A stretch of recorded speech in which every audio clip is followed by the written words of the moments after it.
Another controversy that emerged almost immediately is known as the assumption controversy.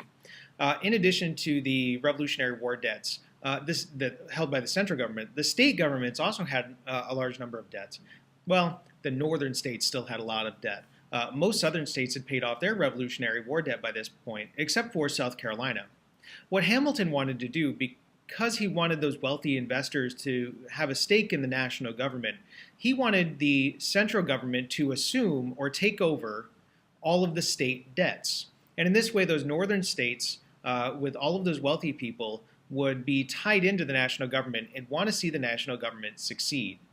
Overwhelmingly, the South didn't like this plan at all because their taxpayer money would be going into the central government, which would then pay off northern debts. Hamilton and Jefferson get together. They work out a compromise known as the Assumption Compromise. And what happened in this is that these state debts are going to be taken up by the central government. They're going to be assumed by the central government.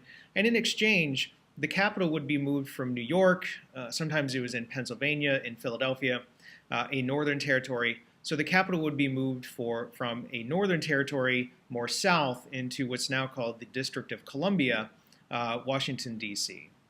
This way, the southern governments, the southern states, would have more influence because it'd be easier to access Washington. So the assumption controversy.